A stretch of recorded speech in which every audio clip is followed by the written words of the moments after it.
मित्रों नमस्कार। आज इस वीडियो में मैं आपको आपकी जायदाद जो है,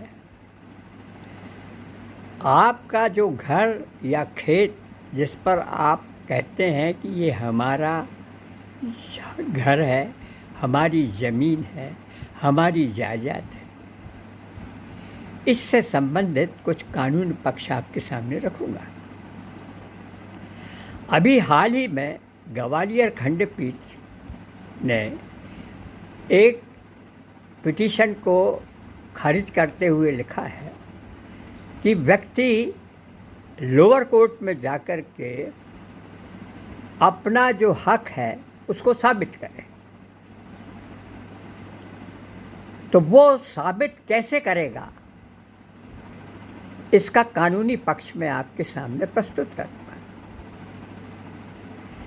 लेकिन इसके पहले कि इस वीडियो को आप पूरा देखें, मैं आपको ये बताना चाहूँगा कि अभी तक आप टीवी पर जितनी बहसें देखते हैं और वीडियो देखते हैं, ये सारे वीडियो जितनी बहसें होती हैं राजनीति से संबंधित होती हैं, आपसे नहीं संबंधित होती। आपकी प्रॉपर्टी या आपकी जितना भी आपका जो कार्य क्षेत्र है उससे संबंधित कुछ भी नहीं कहा जाता।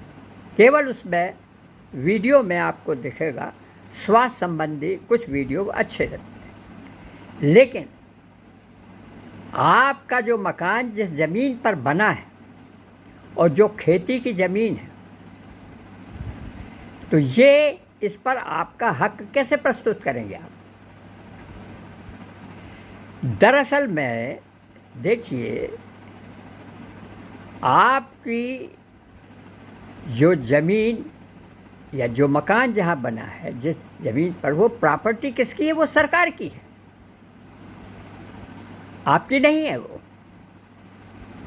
अगर आप 2014 के मध्य प्रदेश के ऑर्डिनेंस, आपका जो स्टाम्प ड्यूटी एक्ट है, उसका 62वां इंस्ट्रूमेंट आप उठा करके देखें तो उसमें साफ लिखा हुआ है कि सरकार की जो भूमि होती है वो लीज पर रहती है, और लीज जब ट्रांसफ़र किसी आदमी या व्यक्ति के नाम पर होती है तो उसका नामांतरण हो जाता, मतलब वो उसको हक मिल जाता है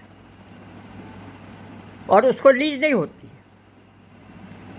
किसी भी व्यक्ति को संविधान की धारा 19 के अनुसार उसको सरकार की लीज से कोई भी ज़मीन ट्रांसफ़र करवा सकता है, वो उसको रख सकता है, उसको डिस्पोज ऑफ कर सकता है। इस संविधान की धारा 19 में लिखा हुआ। बाकी की जितनी ज़मीनें हैं और जिन पर आपका स्टाम्प ड्यूटी नहीं लगी है, नॉन जुडिशल स्टाम्प नहीं लगा है, वो सारी की सारी ज़मीनें सरकार की रहती हैं। अब आप मान लीजिए आपके 4 बच्चे और 100 एकड़ ज़मीन है आपके पास, और आपने अगर 4 बच्चों को 25-25 एकड़ ज़मीन दी, तो पटवारी का पहले सिद्धांत था कि सबके नाम पर वो चढ़ा देता था, लेकिन वो गलत है। जब तक आप उस समय की जो कीमत है ज़मीन की, उस कीमत के अनुसार आप उस पर स्टाम्प ड्यूटी नहीं लगाएंगे, तब तक वो ज़मीन उन बच्चों के नाम नहीं होगी।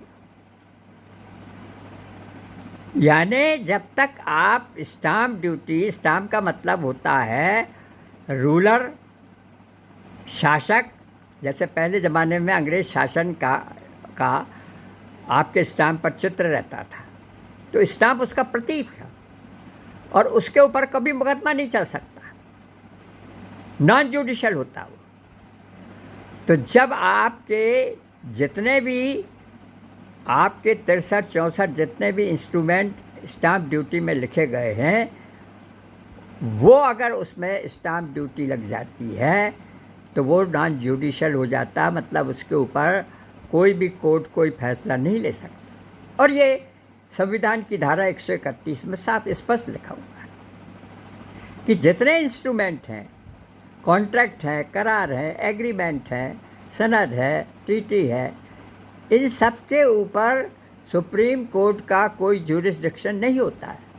तो मतलब लोअर कोर्ट का भी नहीं रहता।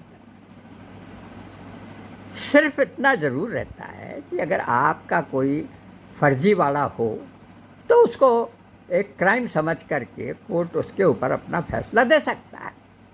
अन्यथा जिस प्रॉपर्टी जिस पर आपका हक है वो उस पर कोई भी कोर्ट कोई किसी तरह का फैसला नहीं दे सकता, वो पूर्णतः आपके अधिकार में रहता है। लेकिन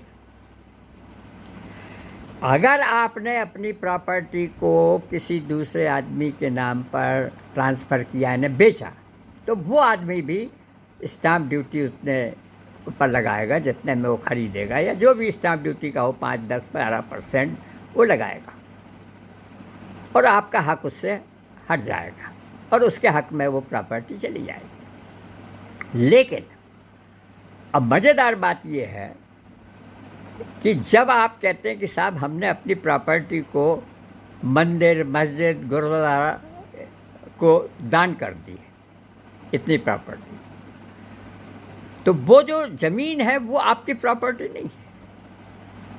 तो जब आप दान करते हैं तो वो आपका सरेंडर कहना चाहिए, यानी आपने आपके हक में जो ज़मीन है वो आपने हक छोड़ करके सरकार को दे दी। अब सरकार जो चाहे उसको करे। जैसे केशवानंद भारती जो कि केरल में एक मंदिर थे, उसके 400 एकड़ ज़मीन थी उनके आसपास, तो उस ज़मीन पर स्टाम्प ड्यूटी नहीं थी। तो वहाँ की हाई कोर्ट ने बिल्कुल सही फैसला दिया कि ये ज़मीन जो है सरकार की है, इसको सरकार ले सकती है, केवल मंदिर के लिए 1 आध एकड़ छोड़ सकती है। अब ये गया संविधान पीठ बनी 15, उस समय इंदिरा गांधी थी, तो उनका ये प्रेशर था कि केशवानंद भारती के पक्ष में दिया जाए। तो कुछ जजों ने, 9 जजों ने उसके पक्ष में फैसला दे दिया। लेकिन बाद में सही बात ये हुई कि वो 400 एकड़ ज़मीन केरल सरकार को प्राप्त हुई। तो लोगों का ये सोचना कि हमने दान कर दी, उसी तरह वक्फ बोर्ड के अधीन जितनी भी ज़मीनें हैं वो सब सरकारी है, क्योंकि उनके ऊपर स्टाम्प नहीं लगता है।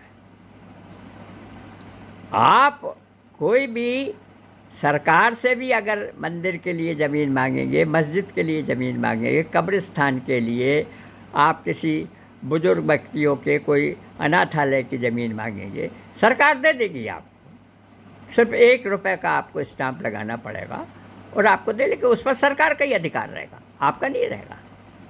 लेकिन अभी लास्ट ईयर इतना हंगामा हुआ वक्फ के ऊपर, तो मेरी तो समझ में नहीं आया कि जजों को ये चाहिए कि एक ही लाइन में लिखना चाहिए कि आप स्टाम्प ड्यूटी नहीं है, आपकी ज़मीन ही नहीं है, ये तो सरकार की, आपको केवल अधिकार है बोर्ड को उसको सुरक्षा करना, उसकी देखभाल करना, जिससे बोर्ड का अधिकार है वक्फ का।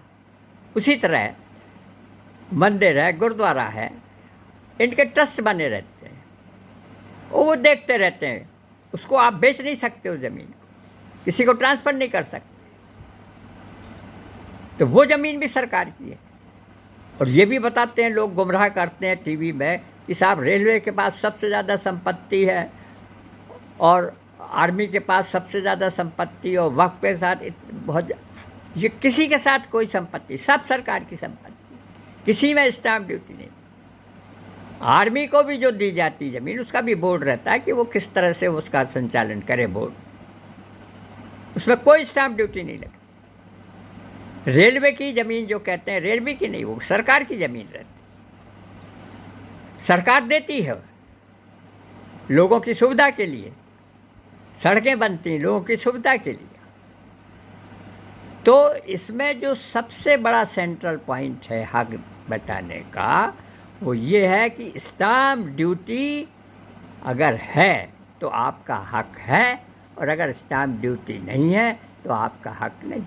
जैसे अभी सैफ अली खान जो एक्टर है, उन्होंने भोपाल की 17,000 की जो संपत्ति है उस पर अपना दावा दिया। हाई कोर्ट ने उसको रिजेक्ट कर दिया, जो भी हाई कोर्ट का फैसला हो। लेकिन सुप्रीम कोर्ट ने इस पर स्टे लगा दिया। अरे भाई, जब तक सैफ अली खान के पास स्टाम्प ड्यूटी नहीं लगी हो तब तक वो ज़मीन उसकी हो ही नहीं सकती। नवाब साहब के गुजर जाने के बाद उनकी 2 लड़कियां, एक लड़की पाकिस्तान में चली गई, उसके हक की ज़मीन शत्रु संपत्ति हो गई, सरकार की हो गई।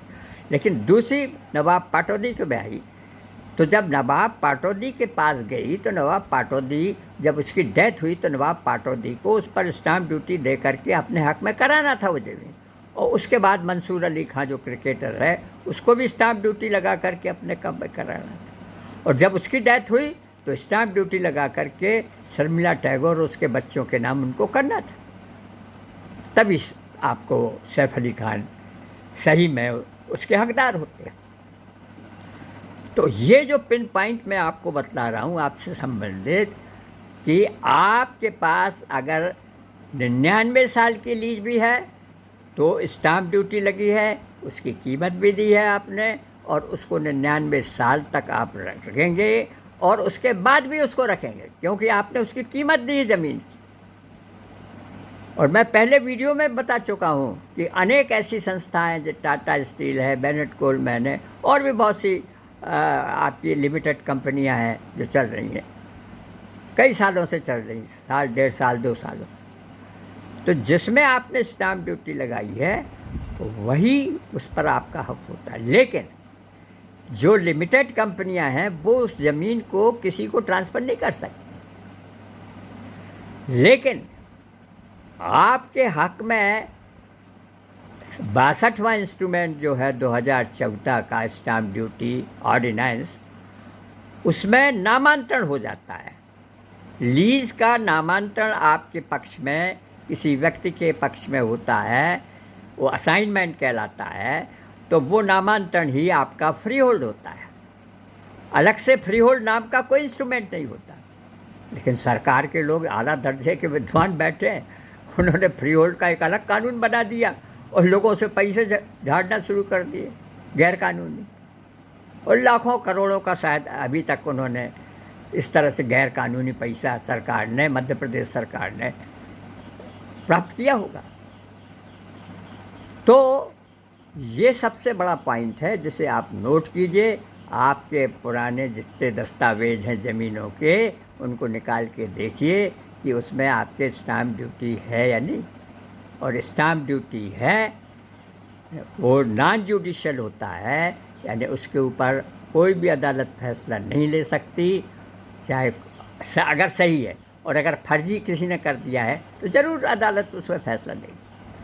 तो आज के इस वीडियो में आपको मैं सावधान कर रहा हूँ, आपको पूर्णतः जानकारी दे रहा हूँ कि ये मेरी 20 साल की रिसर्च का फल है कि मैंने इस बात को समझा कि स्टाम्प ड्यूटी जिस जायदाद पे लगी हुई है, जिस ज़मीन पर लगी हुई है, जिस पर आपका मकान बना हुआ है, वो आपका हकदार है। लेकिन आप ये नहीं कह सकते कि ये पूरी तरह से हमारी है। नो, ये सरकार की जब तक स्टाम्प ड्यूटी है तब तक आपकी है। और अगर आपका कोई भी बाद में मान लीजिए आपका उस प्रॉपर्टी पर हकदार नहीं हुआ तो वो सरकार की हो जाएगी, सरकार की बात। तो आज इस वीडियो के द्वारा मैं आपसे निवेदन करूंगा कि इसको सब्सक्राइब कीजिए, बेल आइकन दबाइए, शेयर कीजिए, कमेंट कीजिए, और अगर आप चाहें तो कुछ आर्थिक मदद दीजिए, क्योंकि आप वकीलों के पर लाखों रुपए खर्च करते हैं। ऐसे मैंने कई केस देखे हैं जो अदालतों में चलते हैं जिनमें आपका स्टाम्प ड्यूटी भी लगा है तो भी उसको वकील गुमराह करके अदालतों में ले जा करके उसके खिलाफ वो दे देते हैं। इसलिए ये आपको मैं जानकारी दे रहा हूँ कि आप खुद ही शिक्षित हो, ये समझिए कि आपके अगर स्टाम्प ड्यूटी सही लगी है आप उसके हकदार हैं। तो मित्रों, नमस्कार, वंदे मातरम।